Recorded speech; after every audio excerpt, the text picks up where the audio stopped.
സുഹൃത്തുക്കളെ, ഞാൻ ടെസ്റ്റിംഗ് ഓഫൽ. നമ്മുടെ ഫാമിലി മെമ്പേഴ്സ് ഒരുപാട് പേരായി പറയുന്നത് കേട്ടാ നമ്മുടെ വീട്ടിലെ കൃഷി ഒന്ന് കാണിക്കണം എന്ന്.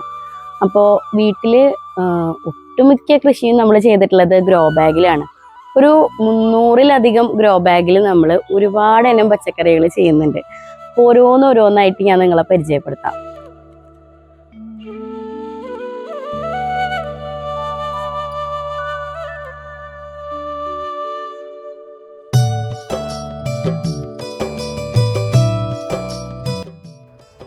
നമ്മുടെ വീടിന്റെ ചുറ്റുവശം നമുക്ക് ഒരുപാട് സ്ഥലമൊന്നുമില്ല, വളരെ കുറച്ചേ ഉള്ളൂ. അതുകൊണ്ട് തന്നെ ഞങ്ങളും ചെടികളും ഇവിടെയുള്ള എല്ലാ വസ്തുക്കളും ഒരു പരസ്പര ധാരണയിലാണ് പോകുന്നത്. അപ്പൊ നമ്മുടെ അഴക്ക ഉള്ളത് ഈ ഭാഗത്താണ്. ഇവിടെ തന്നെയാണ് നമ്മുടെ കുക്കമ്പർ ഉള്ളത്. ഇതിന്റെ ബാക്കിൽ ഒരുപാട് ചെടികൾ ഉണ്ട് കേട്ടാ. അപ്പോൾ ഇത് നമ്മൾ എങ്ങനെ ചെയ്തിട്ടുള്ളതെന്ന് വെച്ചിട്ടുണ്ടെങ്കിൽ, ഈ അഴക്ക ഇവർക്ക് ശല്യമാകാത്ത വിധം നമ്മൾ ഒരു അഡ്ജസ്റ്റബിൾ ആണ്. ഇത് നമുക്ക് നീക്കി വെക്കാം. ഇതാണ് നമ്മുടെ തക്കാളി തൈകളൊക്കെ കുറച്ച് വലുതായിട്ടുണ്ട്, പൂവിടാൻ തുടങ്ങിയിട്ടുണ്ട്, ചെറിയ ചെറിയ തക്കാളികളായിട്ടും തുടങ്ങിയിട്ടുണ്ട്. അപ്പോൾ ഇവരെ നമ്മൾ ഗ്രോ ബാഗിൽ തന്നെയാണ് ചെയ്തിട്ടുള്ളത്. മാത്രമല്ല, ഇവർക്ക് കൂട്ടായിട്ട് തൊട്ടപ്പുറത്ത് ഫാഷൻ ഫ്രൂട്ട് പോകുന്നുണ്ട്, മുന്തിരി പോകുന്നുണ്ട്, പടവലങ്ങ പോകുന്നുണ്ട്, ചരക്ക പോകുന്നുണ്ട്. എല്ലാം ഗ്രോ ബാഗിൽ തന്നെയാണ്. ഗ്രോ ബാഗിലെ കൃഷി കൊണ്ടുള്ള പ്രധാന നേട്ടം എന്താന്ന് വെച്ചിട്ടുണ്ടെങ്കിൽ, നമ്മൾ ഇട്ട് കൊടുക്കുന്ന വെള്ളവും വളവും ഒക്കെ ഒരു പാക്ക് പോലെ ഇതിൽ നിന്നോളും.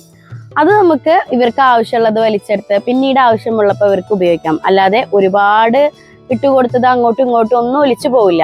പിന്നെ നമ്മൾ പ്രധാനമായി ശ്രദ്ധിക്കേണ്ട ഒരു കാര്യം എന്ന് വെച്ചാൽ, നമ്മൾ ഇട്ട് കൊടുക്കുന്ന ചാണകത്തിന്റെ ഒപ്പം പുല്ലിന്റെ ഒക്കെ ചെറിയ വിത്തുകൾ ഉണ്ടാവാൻ സാധ്യതയുണ്ട്. അപ്പൊ കളകൾ നമ്മൾ നീക്കി കൊടുക്കണം, അല്ലെങ്കിൽ അവരും കൂടെ ഇതിന്റെ വളങ്ങളെല്ലാം വലിച്ചെടുക്കും.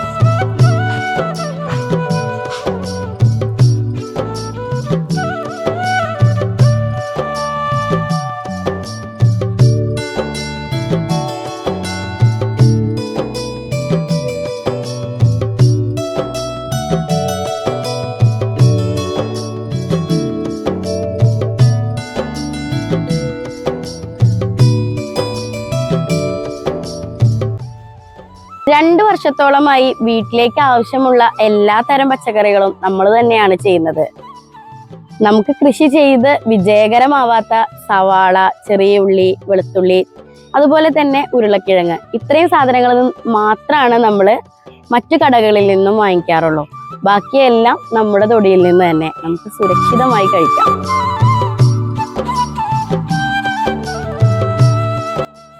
ഇത് നമ്മുടെ നാടൻ കാന്താരി മുളക്, ഉണ്ടക്കാന്താരി, ഒട്ടനവധി നമുക്ക് മുളകില് വെറൈറ്റികൾ ഉണ്ട് കേട്ടോ നമ്മുടെ കയ്യില്.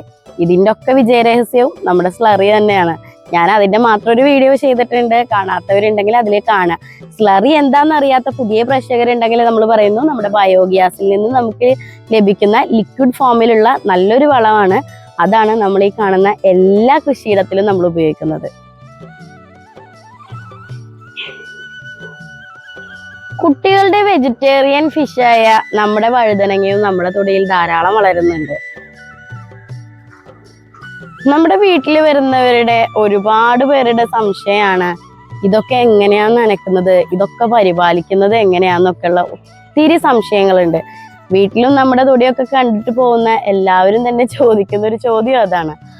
നമ്മുടെ വീട്ടിൽ 5 മെമ്പേഴ്സാണ് ഉള്ളത്. 5 പേർക്കും പ്രത്യേകം ഡ്യൂട്ടീസ് ഇതിനായിട്ടുണ്ട്. രാവിലെ മുതൽ ഒരു ദിവസം അവസാനിക്കുന്നത് വരെ ഇതിന്റെ വിളവാണെന്നുണ്ടെങ്കിലും വളമാണെന്നുണ്ടെങ്കിലും വെള്ളമാണെന്നുണ്ടെങ്കിലും ഒക്കെ ഓരോരുത്തർ കൃത്യമായിട്ട് ചെയ്യും. കുട്ടികൾ ഉൾപ്പെടെ ആ കാര്യത്തിൽ തുല്യരാണ്.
ഗ്രോ ബാഗ് നമ്മൾ നിറക്കുമ്പോൾ അതിൽ മണ്ണ്, ചകിരിച്ചോറ്, കോഴിവളം, ആ കടലപ്പിണ്ണാക്ക് തുടങ്ങിയവ നമ്മൾ മണ്ണ് മിക്സ് ചെയ്തിട്ട് ഗ്രോ ബാഗിൽ നിറക്കുന്നു.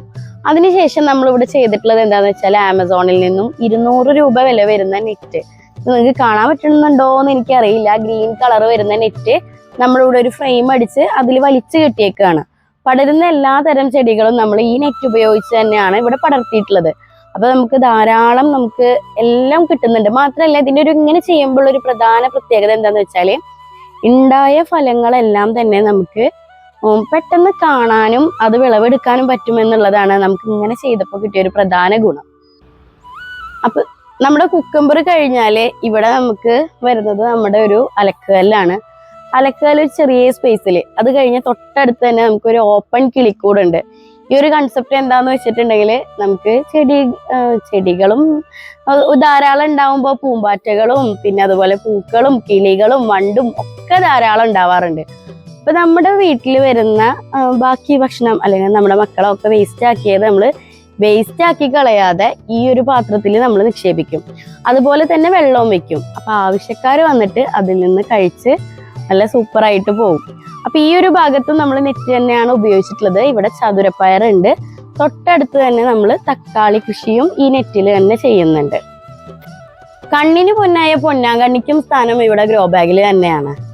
നല്ല ഹെൽത്തി ബുഷിയായിട്ട് പൊന്നാങ്കണ്ണി ചീരകൾ ഇവിടെ വരിയായിട്ട് നിൽക്കുന്നുണ്ട്. അതും ഗ്രോ ബാഗിൽ തന്നെയാട്ടാ. വീടിന്റെ ഒരു വശത്ത് നമ്മൾ ഒരു കോംബോ കൃഷിയായിട്ടാണ് ഇവിടെ ചെയ്തിട്ടുള്ളത്. ശംഖുപുഷ്പം, ഡ്രാഗൺ ഫ്രൂട്ട്, നല്ല നാടൻ വെറൈറ്റി വെണ്ട കൃഷി എല്ലാം ചെയ്തിരിക്കുന്നത് നമ്മൾ ഗ്രോ ബാഗിൽ തന്നെയാണ്.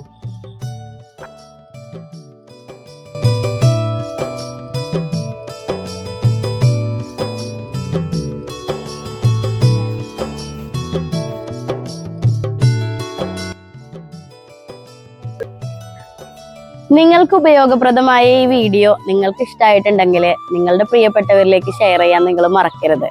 ഫേസ്ബുക്കിലാണ് നമ്മുടെ വീഡിയോസ് നിങ്ങൾ കാണുന്നത് എന്നുണ്ടെങ്കിൽ ലൈക്ക് ചെയ്യുക, പേജ് ഒന്ന് ഫോളോ ചെയ്യുക. അതുപോലെ തന്നെ യൂട്യൂബിലാണ് കാണുന്നത് എന്നുണ്ടെങ്കിൽ സബ്സ്ക്രൈബ് ചെയ്യാതെ കാണുന്ന കൂട്ടുകാർ ഒന്ന് സബ്സ്ക്രൈബ് ചെയ്യുക. പിന്നെ ഒട്ടനവധി പേര് പറയുന്നുണ്ട് നമ്മുടെ നോട്ടിഫിക്കേഷൻ വരുന്നില്ല എന്ന്. അപ്പൊ നോട്ടിഫിക്കേഷൻ കിട്ടാനായിട്ട് തൊട്ടടുത്ത് കാണുന്ന കുഞ്ഞു ബെല്ലൈക്കൺ ഒന്ന് എനേബിൾ ചെയ്ത് ഇടുക കേട്ടോ. ഇതൊക്കെ ഒരു പ്രാവശ്യം ചെയ്താൽ മതി, 2 പ്രാവശ്യം ചെയ്യുമ്പോൾ അത് ഡിസനേബിൾ ആവും. അത് ഒത്തിരി പേർക്ക് അറിയില്ല എന്ന് തോന്നുന്നു. അങ്ങനെ അപ്പൊ പലരും പറയാറുണ്ട് എന്നും ഞാൻ ബെല്ലൈക്കൺ ഓൺ ആക്കാറുണ്ട്, എന്നും സബ്സ്ക്രൈബ് ചെയ്യാന്ന്. അപ്പൊ അത് ചെയ്യരുത്. അപ്പൊ അതുപോലെ തന്നെ നിങ്ങളുടെ വിലയേറിയ അഭിപ്രായങ്ങൾ കമന്റ് ചെയ്യുക. നിങ്ങളുടെ ഒത്തിരി സ്നേഹത്തിനും സഹകരണത്തിനും നിർദ്ദേശങ്ങൾക്കും ഒക്കെ ഒരുപാട് നന്ദി. അപ്പോൾ ഒത്തിരി സ്നേഹത്തോടെ നിങ്ങളുടെ സ്വന്തം ക്രിസ്ത്യൻ ഓപ്പൽ.